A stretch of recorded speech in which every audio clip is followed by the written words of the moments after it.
on. So what would you say to the residents who are complaining about go-go music? Well, I just say that we all have to learn how to understand and respect and appreciate each other. And a lot of people who were complaining about the music or what they call noise, the noise was here, what we call music, was here before you came. And you can't come and disrespect somebody's culture, history, and music.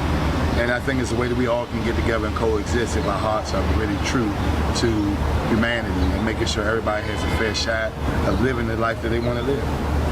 So I know you created a lot of rallies and a lot of just, you know, things that you were doing in the community to kind of just let people know, like, the music is here to stay. So what are some things that you're working on now to kind of make sure that they don't leave DC? So I want to be clear with people, like, you know, there have been a lot of things going on before the Spark and Metro PCS. This has been a fight that people before me and that I've been myself in for at least the last 20 years, 25 years to be exact, when there was an attack on our music and culture.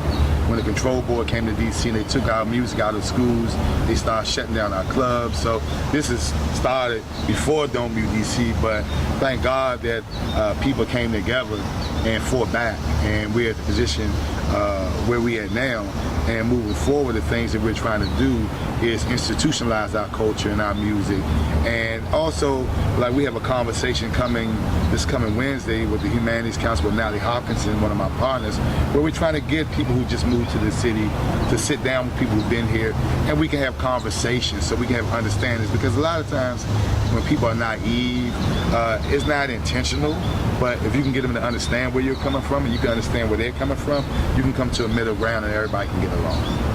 So with that being said, what are some of the things, because I noticed in the store that you guys have the t-shirts and things like that, so how can people help? How can people support the movement and keep it going on with funding and things like that? How can they? So basically, we use the money from t-shirts that, like, we have bi-weekly meetings here. We have 30 to 40 community activists and people who just want to get involved.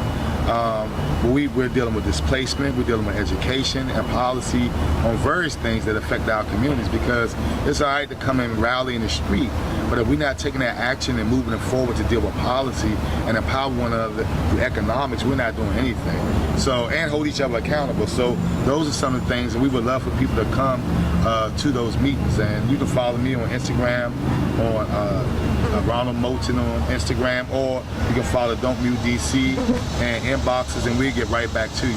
We need you in the movement. Like, this cannot be a ceremonial type thing. It has to be an action-driven movement that leads to action, not just in DC, but we're talking to people throughout the country who are going through the exact same thing in every major city in the United States of America. And we're doing something coming up with New Orleans. New Orleans meets DC.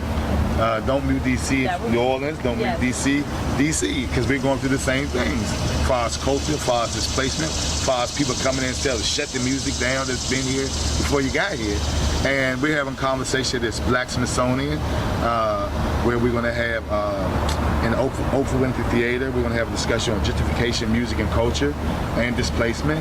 And then we're going to have a big performance by a backyard band, which will be the first time a go-go band has performed in the National African American Historic Museum. And then we're doing some at this Eden Hotel on the rooftop, celebrating the women of go-go music, because you often hear about the men, but you never hear about the women. Right. We're doing DC versus NOLA barbecue battle and band. We'll be bringing the bass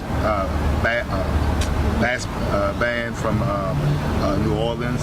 And we're really trying to connect cultures and people and conversation to get outcomes, and not make it just like a show thing, but a like action-driven vehicle to get